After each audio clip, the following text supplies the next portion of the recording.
All right, it looks like it's about time, so I think we'll get started.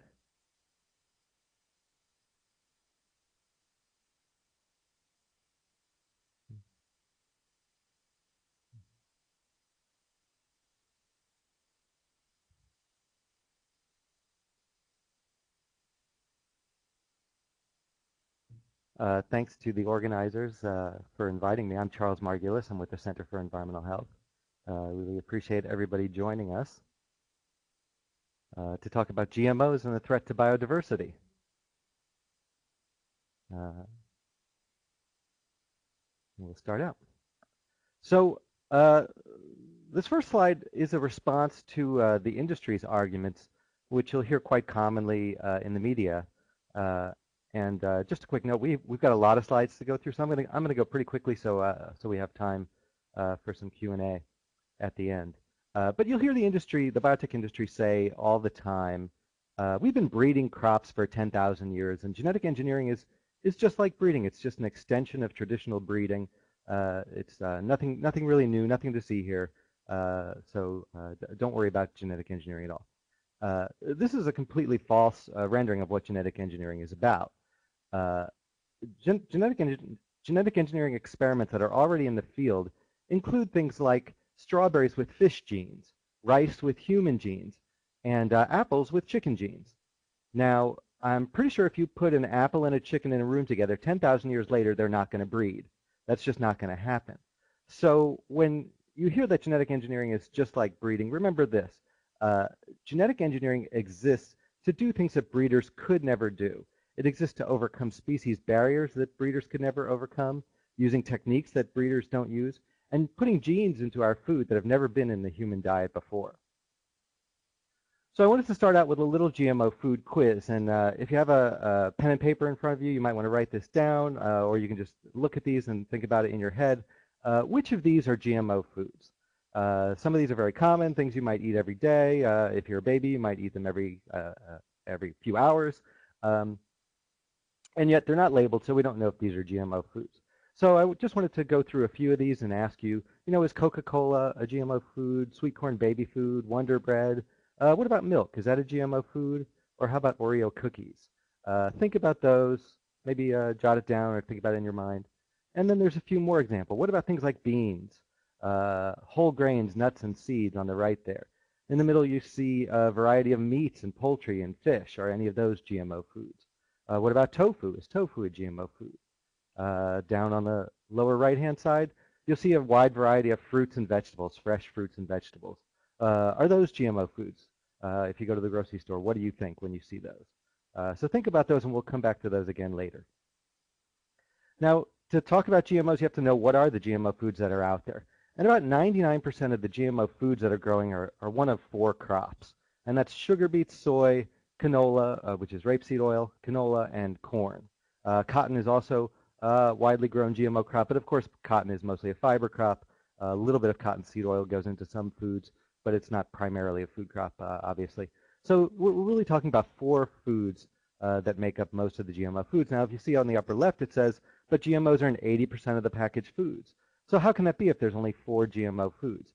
Well, if you think about it, many packaged foods contain ingredients from especially soy and corn, but also canola oil and, of course, sugar as well.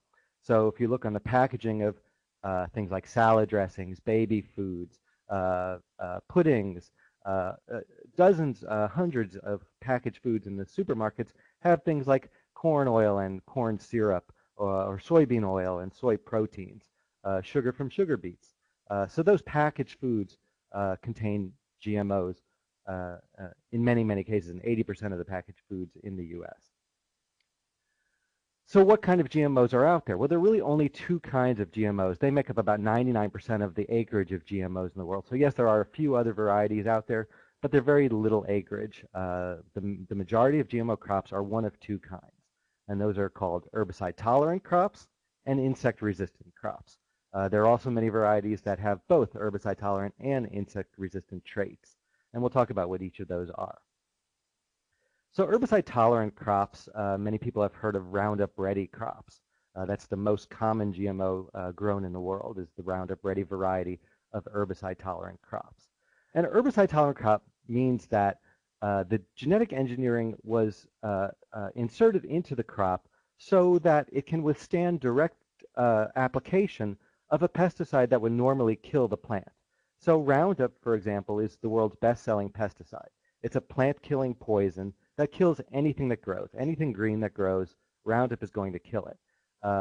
Herbicide-tolerant crops were developed to resist spraying of the herbicide. So Roundup-ready crops don't die when they're sprayed with Roundup. Now, this is great news if you're a farmer, because before there were herbicide-tolerant crops, you had to be very careful with a pesticide like Roundup, or it would kill your crop.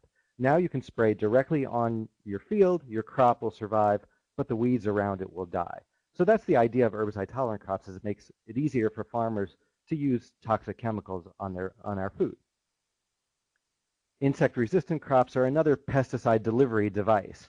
So instead of spraying the pesticide onto your crop, the pesticide is actually built into the food itself. So every bite of GMO insect-resistant corn has a pesticide built into it.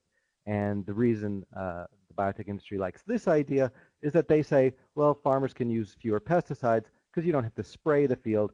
Now the pesticide is actually in the crop. One of the problems with that is the pesticide is in the crop. So it's actually not necessarily reducing the pesticide use, but just delivering the pesticide in a different way. This is what the GMO industry says about GMO crops. Why do we need them? They promise that GMO crops will use fewer pesticides, that farmers can use fewer pesticides. They say farmers will use safer pesticides like Roundup instead of a lot of old toxic herbicides. And they say we need GMOs to produce more food to feed the world. So let's look at those claims one at a time. Do GMO crops reduce the amount of pesticides that farmers are using? Well, this is a slide from a scientist who was the director of the National Academy of Sciences Agricultural Board, and he studied U.S. Department of Agriculture data and found that in the first 13 years of GMO crops growing, farmers actually sprayed 383 million additional pounds of pesticides on our food and farms than if they hadn't adopted GMO crops. Why is this? Well, it's primarily because of the herbicide-tolerant crops. They're the most widely grown variety of GMO crops. And as I said before herbicide-tolerant crops, farmers had to be very careful about spraying herbicides. Now they can spray them once, twice, 3 times a season directly onto the crop, and they don't have to worry about killing the crop. So this sounds like a recipe for more pesticide use, and of course that's exactly what happened. Farmers are using more and more pesticides than they have before. Why would anyone want to increase pesticide use? Well, you have to remember, the GMO crop companies are pesticide companies. Monsanto, DuPont, Dow, these are companies that have made their profits for the past 50 years or more from pesticides, from selling farm chemicals. Monsanto's best-selling product before they brought GMOs to market was their flagship herbicide Roundup. It was responsible for up to 40% of their annual profits. When they developed Roundup Ready crops, now they had an even stronger reason for farmers to buy their pesticide, was to go along with the Roundup Ready crops. So the idea that GMOs were going to reduce pesticide use never made sense in reality. The companies that sell pesticides wanted to sell more pesticides, and that's exactly what's been happening. Now, the second claim is that farmers will use safer pesticides with their GMO crops. And this is because Roundup, relative to a lot of the older, more toxic pesticides, has a less toxicity. Although it's also been less studied, so we're learning more and more about its toxicity as it's being used more and more. But there's another problem with the idea that we're going to replace older pesticides with Roundup, and that is that weeds are now becoming resistant to Roundup. So farmers using Roundup over and over and over every year on their Roundup Ready crops created resistant weeds. What happened was the only weeds that survive this direct application of Roundup over and over tend to have a genetic resistance to Roundup. When those weeds breed, they breed an entire population. And today in the United States, resistant weeds that were created by GMO crops cause $1 billion a year in agricultural damage.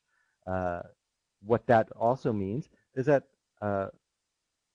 farmers are going back to older, more toxic pesticides. And the slide, yeah, there we go.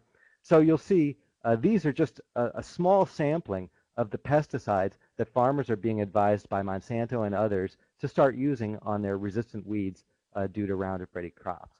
These are old chemicals that have high toxicity, possible carcinogens, known carcinogens, pesticides that are banned around the world. These are all being used today in massive amounts, in some cases, to deal with weeds that were created by GMO crops. So now we want to know, do GMOs produce more food to feed the world? And the answer that the Union of Concerned Scientists found a couple of years ago was no. They looked at over a decade of studies and found that there is no evidence that GMO crops produce more food per acre than conventional farming practices. In fact, they found during the same period, conventional breeding practices and other farming practices could increase crop yields by as much as 25%, whereas GMOs did not increase crop yields. So it's hard to imagine how we're going to use GMOs to feed the world. That just hasn't been the experience of farmers in the U.S. Now, the industry also says, well, if you're against GMOs, then you don't care about starving people in Africa. You're just an elitist American who doesn't care about people around the world who really need GMO food to feed the world. Well, Monsanto several years ago published newspaper advertising using images of starving African children to promote their GMOs as a way to feed the world. And at that time, there was a United Nations Plant Sciences Conference going on. All of the African delegates, all the African scientists at that conference, except for one, signed a joint statement to Monsanto denying this claim and saying, and I'll quote, "We do not believe that GMO companies or gene technologies will help our farmers to produce the food that is needed in the 21st century. On the contrary, we think GMOs will destroy the diversity, the local knowledge, and the sustainable agricultural systems that our farmers have developed for millennia, and that GMOs will thus undermine our capacity to feed ourselves." So it's quite clear Africans have a different perspective on this idea about GMOs than we sometimes hear in the media here in the West. Agricultural scientists also have a different perspective. This is a photo of Hans Herren, who won the World Food Prize, which is kind of known as the Nobel Prize of Agriculture. And this is what he said about GMOs and feeding the world. Hans Herren has an organization that's devoted to bringing organic and sustainable approaches to agriculture. And he has said quite bluntly that GMOs will not be a technology to feed the world, and that we really need organic and sustainable methods to do that.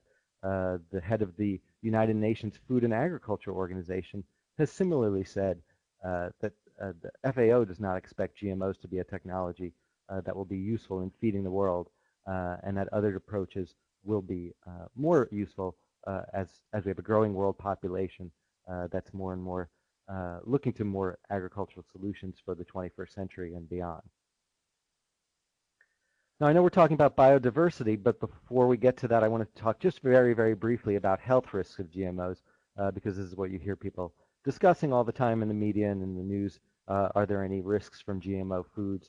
And the reality is the science is very new of genetic engineering.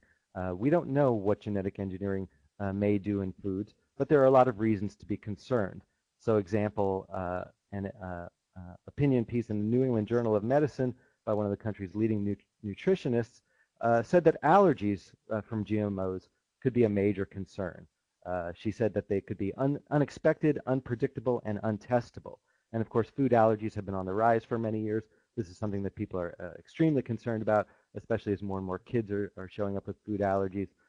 These can often be life-threatening, so this is not something that's just a minor issue. The other issue is that GMOs can increase the level of toxicity in foods. So toxins that are at low levels in foods can be increased, or GMOs could introduce new toxins into foods. And there have already been many studies that have shown that this is a possibility in lab experiments. There are also studies that show GMOs can have a detrimental effect on the nutritional aspects of foods. So these are just some of the health concerns that people have about GMOs. We should also talk a little bit about labeling. The U.S. is one of the few countries that does not require labels on GMO foods. There are more than 60 countries around the world, including Russia, Japan, China, almost all of Europe, that requires labels on GMO foods. For more than a decade, every poll in the United States has shown that Americans want labeling on GMO foods. Even industry polls have shown upwards of 80, 90% of Americans say they would want labeling on GMO foods. And this gets us into the whole idea of U.S. regulation on GMO foods, which has been extremely lax and almost non-existent in many cases. So, for example, not only is there no requirement for labeling of GMO foods, but there's no requirement for safety testing in the U.S. for GMO foods. So it's up to the biotech companies to decide whether they're going to test the GMO foods and when they test them. Now, if you compare that to other kinds of technologies, think about a car. If you were going to buy a new car and the car company was saying, well, we're not going to do crash testing, we're not going to submit it to the government, which does independent crash testing, you're just going to have to take our word for it that this is a safe car. Well, nobody would buy that. Nobody would buy those cars. In fact, cars are even now required to have their safety rating on the window sticker when you buy a new car. But GMOs have no independent government agency testing them. There's no requirements for safety testing. And of course, there's no labeling. So you can't even know when you're buying a GMO food. And again, independent testing is what we're really talking about. Right now, it's up to the industry to do the testing. And of course, the industry has a motive, a profit motive, to use testing that's going to find their crops safe. Independent scientists have complained for years that they've basically been shut out of even having the possibility of testing GMO foods. So there has been almost no independent testing of GMO foods. So if we want to talk about GMOs and biodiversity, we have to talk a little bit about industrial farming versus sustainable and organic farming. Industrial farming is the opposite of biodiverse farming. As you can see in this picture, what you're talking about is a massive farms that rely on one or two crops, row crops. Scientists call this kind of farming monocrop farming. And it's extremely destructive to the soil, to ecological diversity, to biodiversity on and off the farms. Now, GMO companies say, well, you can't blame the downsides of industrial agriculture on GMOs, that those downsides were around before and they'll be around after GMOs. And there is truth to that. But it's also true that the GMOs that are on the market today do nothing to solve these problems, of biodiversity. And by their very nature, they perpetuate the problems of industrial farming. So, for example, take herbicide-tolerant crops. This is a biodiverse farm with many different crops intermixed. Even if you see in the background, there are trees that are producing food as well. So you have what some farmers talk about in terms of three-dimensional agriculture, where you can have more production per acre using all different kinds of crops and even trees intermixing tree production into your farming system. So when you're talking about biodiversity, this is a biodiverse farm. You can't imagine growing, for example, herbicide-tolerant crops in this kind of system. Your herbicide would simply destroy the diversity on the farm, which you're relying on to keep insects down, to keep other pests down. This is the kind of organic and sustainable system that doesn't rely on magic bullets like pesticides, but relies on an approach that takes nature into account in the farming system and really looks to promote biodiversity both on and off the farm. Farms like this are also often organic farms that grow without any pesticides and that look to conserve the soil. And GMOs are one of the greatest threats to organic agriculture. If you're talking about the threat to biodiversity, you have to talk about the threat to organic and sustainable agriculture because it's organic and sustainable agriculture that's really promoting biodiversity in farming systems and getting us away from industrial systems that are not only threats to biodiversity, but they're threats to farming future because they're threats to the soil health primarily. And one of the primary motivation of organic farming is the health of the soil. And when we think about biodiversity, we think about very charismatic species like monarch butterflies and bees, which I'll get to in a moment. But you also have to think about soil itself, which is a very biodiverse environment for crops. And GMOs have been very detrimental to the soil here in the U.S. already. We'll talk about that in a few moments. But they've also been detrimental to off-farm biodiversity, which I'll talk about in a second as well.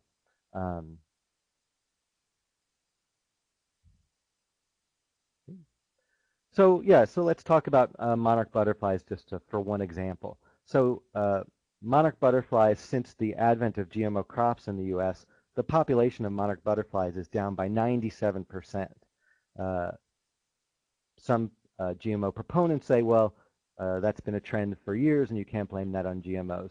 Well, in fact, since GMOs have been grown, one of the main food sources for monarchs in the U.S. are milkweed plants. It is the main food source for monarchs in the U.S. And milkweed plants grow alongside cornfields. Now, as cornfields have gone more and more to genetic engineering, especially herbicide-tolerant varieties, more and more Roundup is being sprayed on cornfields, and that Roundup is also affecting milkweed. So we have a huge decline in the milkweed populations in the Midwest, where monarchs go through on their way south to Mexico. And without those milkweed plants, the monarch butterfly populations have been crashing as well. In fact, several animal welfare and environmental groups recently petitioned the U.S. government to have monarchs listed as an endangered species because of the impact of GMO crops. Studies have also shown impacts on beneficial soil insects and other important soil organisms from GMO crops. So, as I said before, it's not only a concern for very obvious species like monarchs, but also the species that we don't always think about every day, but that are also critical to biodiversity. Another threat from GMOs is to bee populations, and this has been in the news quite a bit over the past few months, that we're at a real crisis point with the loss of pollinators and especially bees. The decline in bee populations has been considered from many different sources, but a major concern that scientists are pointing to is a class of pesticides that were introduced along with GMO crops a little over 5 years ago. And these are pesticides called neonicotinoids. These are sprayed on GMO seeds to work better with the GMO varieties. Before GMO crops, neonicotinoids were very sparingly used, but now they're used on the vast majority of GMO crops, which, as you saw before, make up the vast majority of the soy and corn that's grown in the United States. The threat to bee populations is a serious threat not only to biodiversity, but also to our food supply. About 30% of our food crops rely on bees for pollination. So we're talking about losing foods like almonds, blueberries, apples, cherries, and many others if we lose if we lose bees. So this next slide is about centers of crop origin or crop biodiversity. If you look around the world, plant scientists study areas where crops originated and note that in those areas, those crops have massive diversity in the kind of varieties of the crops that are growing there. So for example, if you look in North America, on the top right, North America has a wide variety of squash. We have yellow squash, zucchini squash, all kinds of varieties of squash because squash originated here in North America, and we have a wide diversity of squash varieties here. On the left, you'll see different potatoes. These are you don't see these kinds of potatoes in U.S. supermarkets, but these are the kind of potatoes you would see growing in the wild in Central and South America. Peru is a country that's known as a center of origin for potatoes. And down at the bottom, corn. There's a wide variety of corn that grows in Latin America, especially Mexico and Central America, also parts of South America.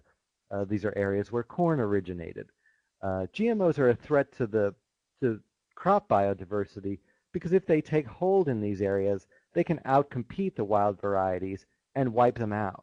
So already in Mexico, studies have shown that GMO crop has contaminated some of the wild corn that's growing there. And if GMO crops outcompete the natural crops, that could be a major threat not only to the diversity for us, but for future generations. Because when breeders need to develop new varieties, they go to these areas. They go to the areas of origin of the crops and look for the wide and diverse variety of crops that are in the wild there. And they look for different genetic traits that those crops have so that they can breed new varieties.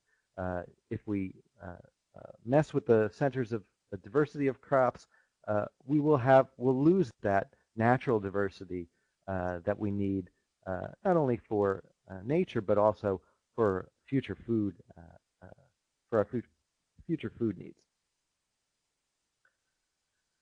GMOs have also been engineered into seafood and meat. None of these products are on the market yet, but a biotech company is very intent on bringing genetically engineered salmon to market, and that's been developed for several years. Scientists are concerned similarly that if GMO salmon are introduced into wild salmon populations, that they could very quickly wipe out the wild salmon populations. And this is something that is not just a threat for seafood, but biotech companies are working to produce GMO foods of animal foods of all varieties, beef, pork, poultry, and other animal foods. So in each of these cases, GMOs could threaten the diversity of animals that we rely on for our food supply. So back to the beginning, the GMO food quiz. So I'll go through these quickly, and hopefully you've had a chance to think about whether these are GMO foods or not. But some of them should be easy ones. So Coca-Cola, you probably know in the United States at least, Coca-Cola is made with high fructose corn syrup. Corn in the United States is primarily grown from GMO seed, so Coca-Cola is most likely a GMO food. It has GMO corn syrup in it. Similarly with the beechnut baby food, the corn in the baby food, unless the company is actively sourcing non-GMO corn, it's highly likely that they're getting GMO in their food. Wonder Bread's a trickier one because you think, well, that's just wheat flour, and wheat is not GMO, which is correct. There is experimental GMO wheat in field trials, but it's not on the market yet. However, Wonder Bread, if you think about it, if you look at the ingredients list, it also has soy ingredients. It has soy oil and also corn syrup as well. So that is also a GMO food. Oreo cookies, same story. High fructose corn syrup is used in Oreo cookies, and also soy oil and other soy ingredients. Milk is a trickier one because you think, well, milk is just milk, right? It can't be a GMO food. But milk is sometimes, I should say, made in the United States. It comes from cows that are injected with a GMO drug called bovine growth hormone, or sometimes BGH or BST. Many people think about milk as actually the first GMO food that was allowed on the market in the U.S. Because bovine growth hormone was first used in the early 1990s. Today, most dairy farmers use it only sparingly if they use it at all. But unfortunately, milk is combined. Many dairies typically combine to pool their milk together. And if one farm is using BGH, then all of that milk is considered a GMO food. So milk, unless you see something on the label that says our farmers don't use BGH or don't use BST, you can't be sure it may be a GMO food. With milk and dairy products, if you want to avoid GMOs, that's the good thing to look for is labels that say our farmers don't use BGH or BST. This slide again shows you some foods and asks you, are these GMOs? And people often say, look, 80% of the foods in the grocery stores, the packaged foods in the grocery stores are GMO foods. There's just nothing I can do. How can I avoid them? They're not labeled, and there's nothing I can do. Well, here's the good news.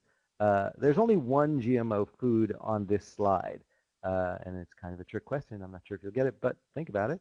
I'll go through the ones that are not.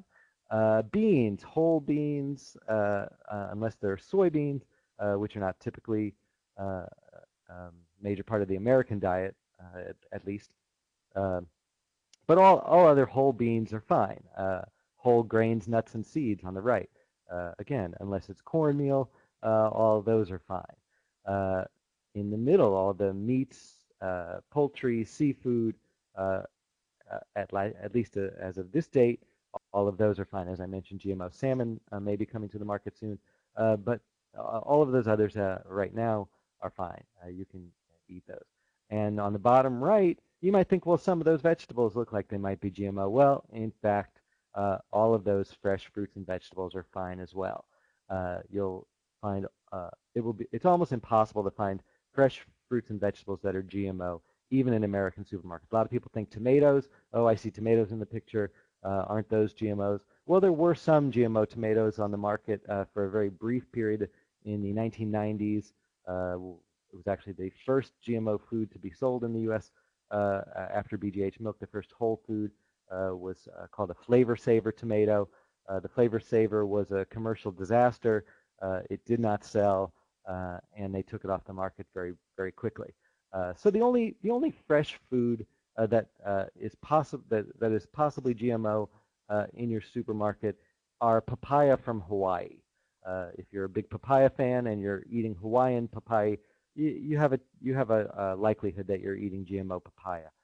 Other than that, it's actually pretty easy to avoid GMO food. Now, tofu is the one trick question.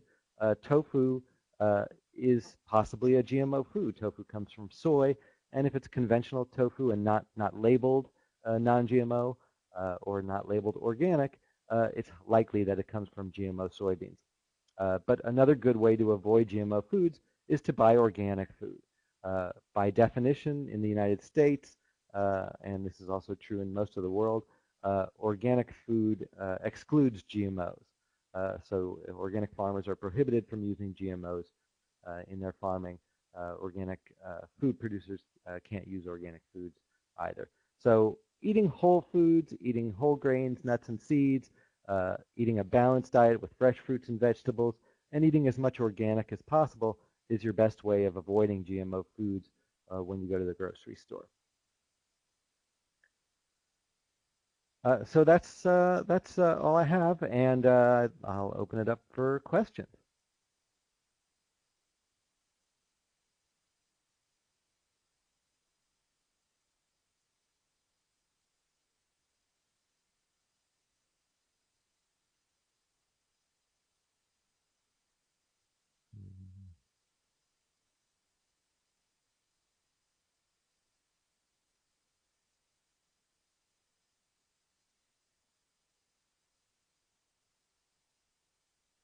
I'm assuming people will text in questions or type in questions, but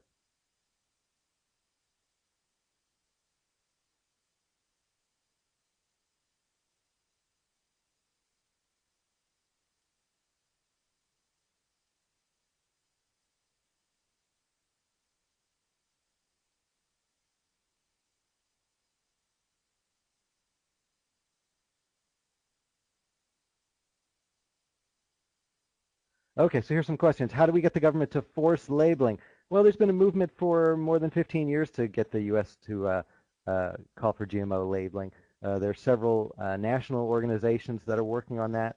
Center for Food Safety is one. Consumers Union, which publishes the Consumer Reports magazine, is another. Food and Water Watch is another. It's going to happen in two ways, and I think simultaneously. One is pressure on our government, on the legislators directly, and the other is pressure on food companies. And actually, that's what happened in Europe, was that food companies saw that people wanted GMO labeling, and they started taking GMOs out of their food well before there was labeling required in Europe. So I think those two things are going to happen simultaneously. And we do see some of that in the U.S. as well. Many of the organic and natural food brands are being bought up by conventional food companies. So you'll see companies like Nestle. I'm sorry, I'm blanking. Nestle, General Mills, and a few others that have recently bought some of the biggest organic food companies. And that's because they're concerned. They're concerned about the perception of GMOs in their food. So I think you're going to see both of those things. I think you got to keep pressure up both on legislatures and on food companies.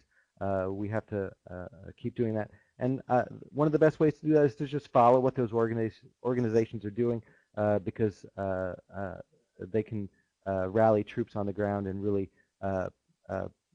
get your voice combined with the voices of millions of other Americans. Debbie says, so there are a lot less GMOs than I thought. Yeah, the industry likes to promote this idea that, all of your foods are GMOs, so you better just give up. Well, that's not true. As you saw, there are really just a few crops that make up the vast majority of GMO foods. Now, the industry wants to bring more and more GMO foods to the market all the time. They want to bring GMO wheat to the market. They want to bring GMO rice to the market. They want to bring, as I mentioned before, animal products from GMOs onto the market. But so far, a lot of consumer concern has kept them from doing that. And if we keep up the pressure, we'll be able to keep the GMOs down. When I started working on this issue in the mid-1990s, the biotech industry was saying, look, in 5 or 10 years, all of our food is going to be GMO. Well, that's simply not the case now. It's more than 15 years later, and we still have basically the same GMO crops on the market that we had then. The only real major addition has been sugar beets, which just came on the market a few years ago. So all of the attempts by the biotech company to bring GMO foods to the market have failed, and that's really been a victory of consumer pressure. Donna asks, what is the motivation for GMO salmon? Well, the company says that they can have salmon that grow bigger and faster with less food, and therefore will be able to produce salmon more cheaply and more plentifully, and we'll have plentiful food again to feed the world, as I mentioned before. Well, if you know anything about the salmon industry, it's certainly not an industry that's designed to feed starving people in Africa. The salmon is primarily sold in the U.S. and Europe to wealthier people who can afford it. There's major concerns not only about the ecological issues around GMO salmon, but about the food safety issues. And that's really coming to a head right now because there's been major pressure on the Obama administration to approve GMO salmon before Obama leaves office. So that's something that is something to watch very closely. Debbie P.S. again, I read somewhere that Monsanto has been made exempt from prosecution via federal legislation. Is this true? I'm not sure what you're referring to on that. So I'm not sure I can comment. If you can say something more about it, maybe I can say something about that. But yeah.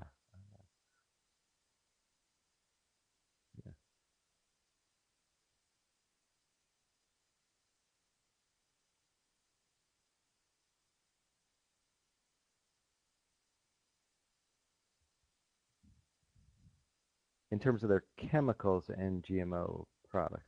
Yeah, I mean, Monsanto,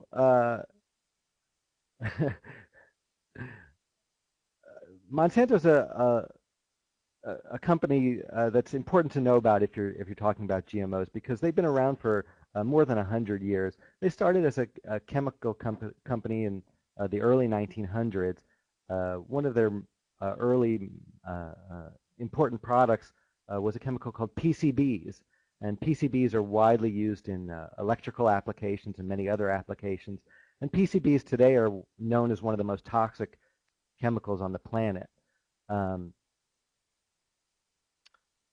fact, it's one of the only chemicals that was banned by an act of Congress in the 1970s. Now, when Monsanto developed PCBs, the record shows that after just a few years, they knew about some of the health problems that workers who used PCBs had. They knew about some of the environmental issues around PCBs, and yet they continued to produce them for 50 years, long after environmentalists and health activists raised concerns about PCBs. Today, PCBs, even now 30 years after they've been stopped producing them, still remain a massive problem, a massive pollution problem around the world, especially here in the U.S., where they were produced for many, many years. Now think about GMO crops that are being introduced by Monsanto, and Monsanto is by far the largest producer of GMOs in the world. They control the vast majority of GMO crops that are grown in the world. Think about GMO crops in relation to PCBs. PCBs were mainly produced in the U.S. and Europe, but they've polluted the entire planet. You'll find Arctic animals that have levels of PCBs in their bodies that show that pollution has gone all over the world. Well, think about GMO crops in relationship to PCBs. If GMO crops are released like PCBs were released, the kind of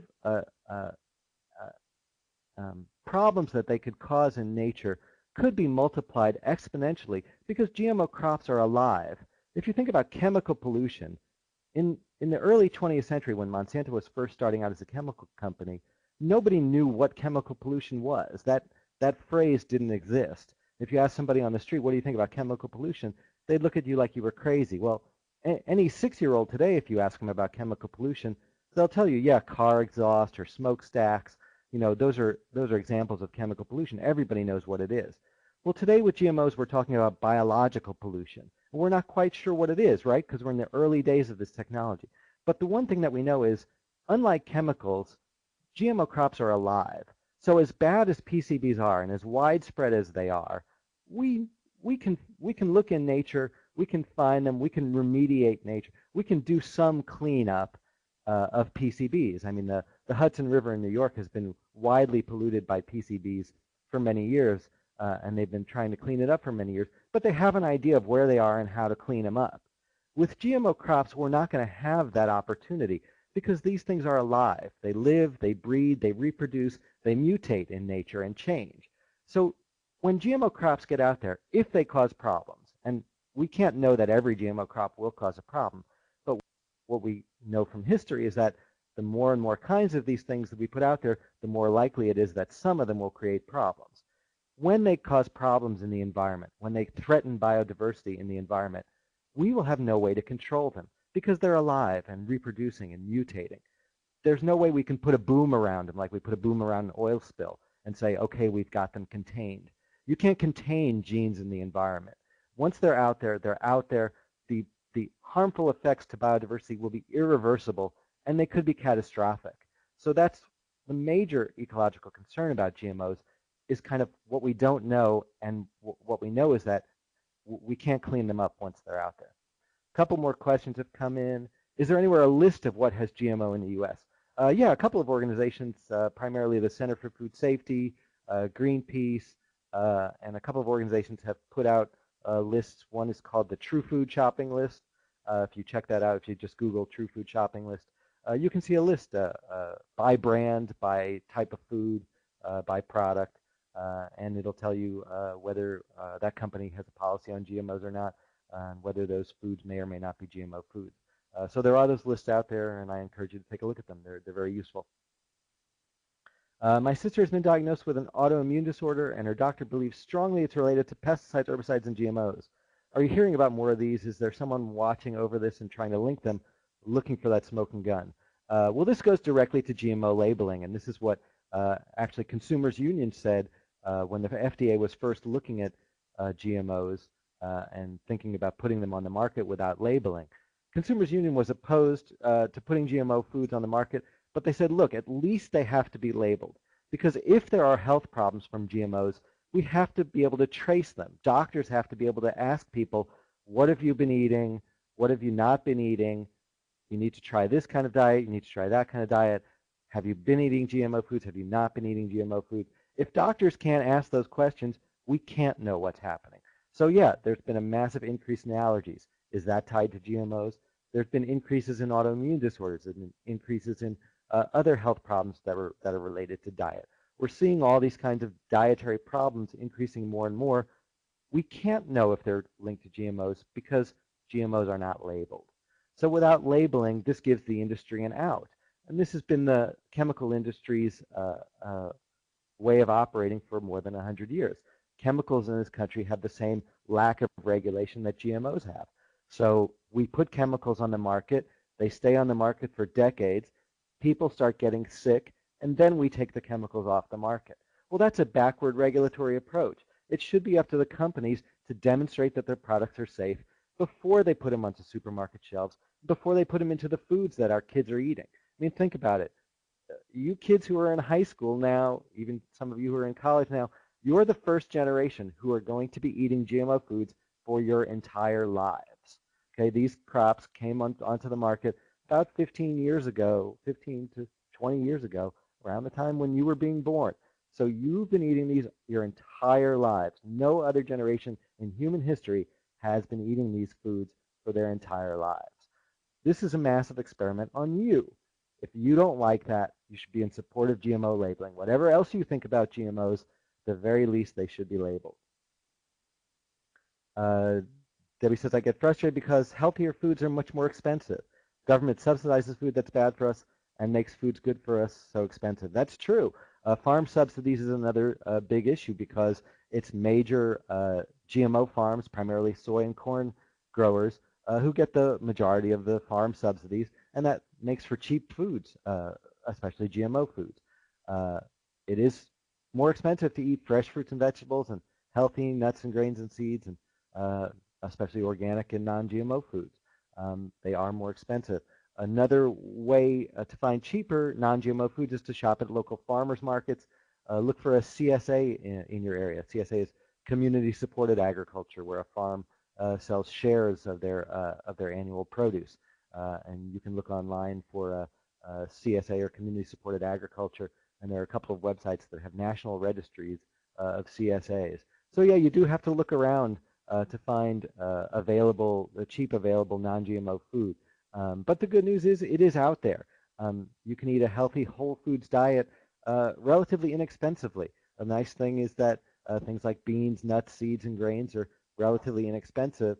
You can eat a primarily plant-based diet if you're not vegetarian or vegan. Those are also great options. But even if you enjoy eating meat occasionally, make meat an occasional part of your diet and keep your diet based primarily on plants. It's healthier for you, it's healthier for the planet, and you're much less likely to be eating GMOs. Other questions?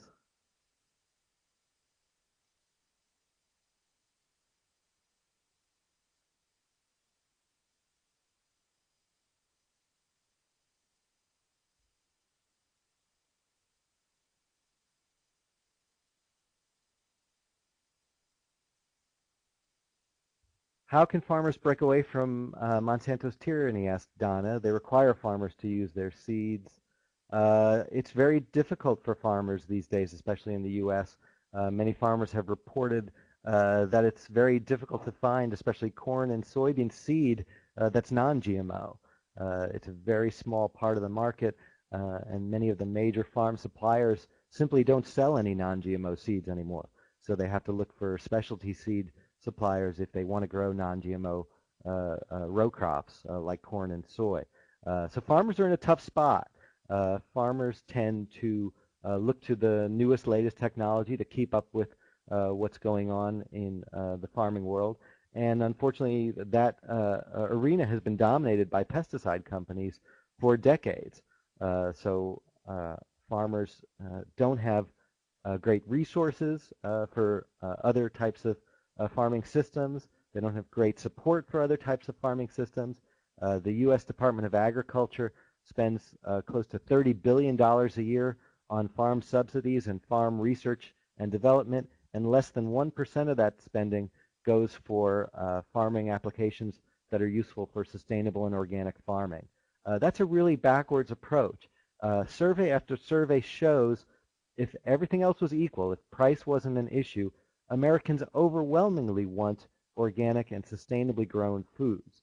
And yet we're subsidizing exactly the opposite kind of agriculture. It's a complete disconnect with what Americans want. If our legislators really had our backs, they would be putting that agricultural spending, billions of dollars a year of agricultural spending, into the kind of food that people want to eat, into organic and sustainably grown food.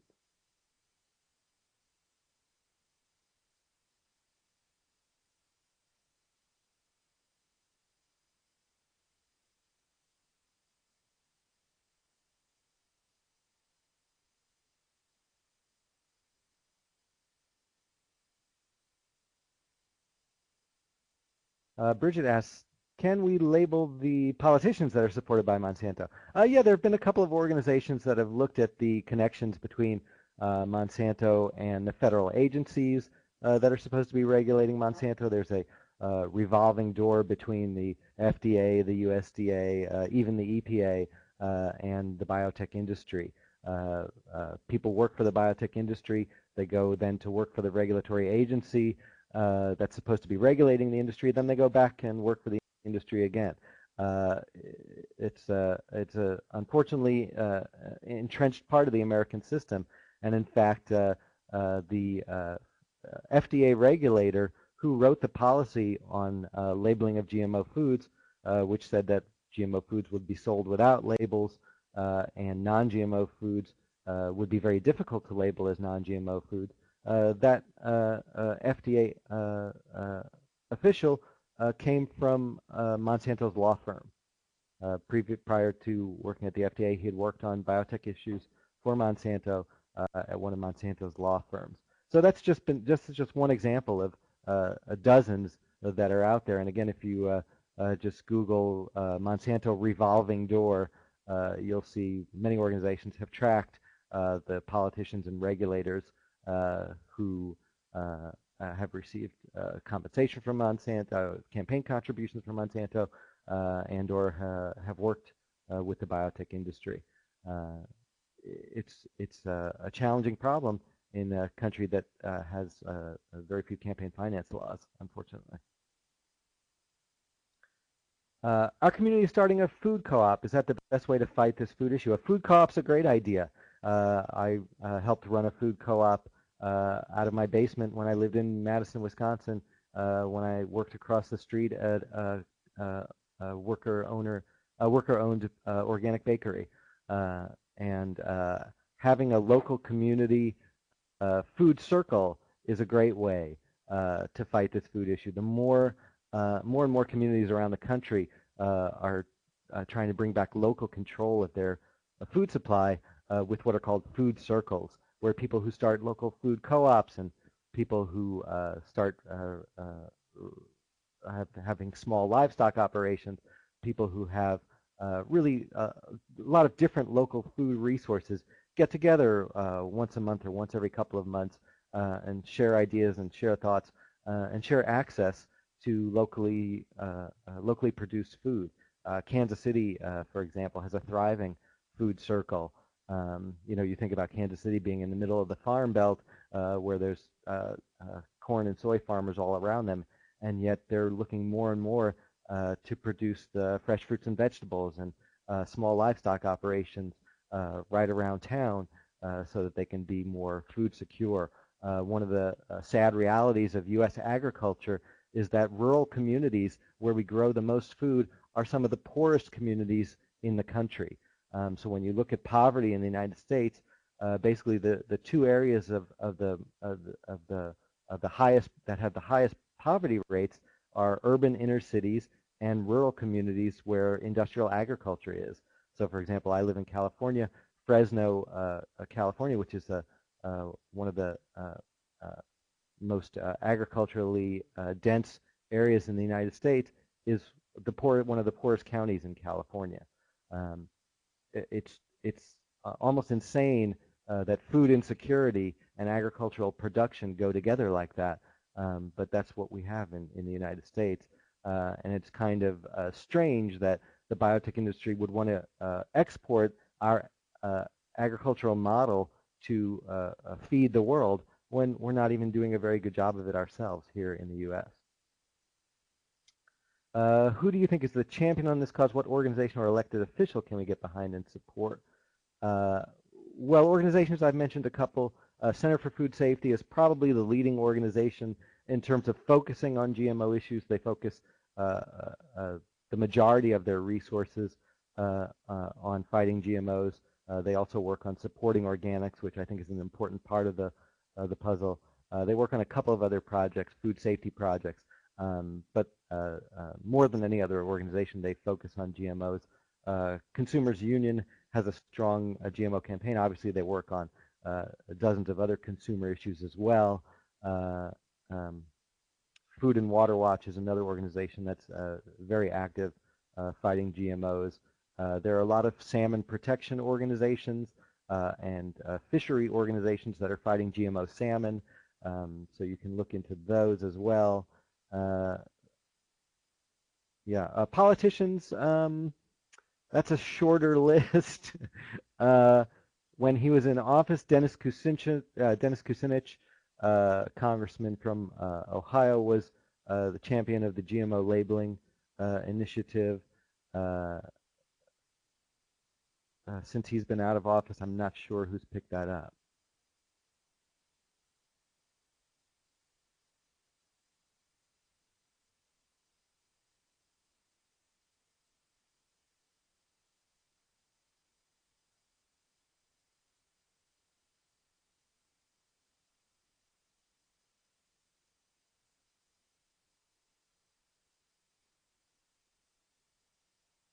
All right, well, thank you. I enjoyed it. Thank you for having me.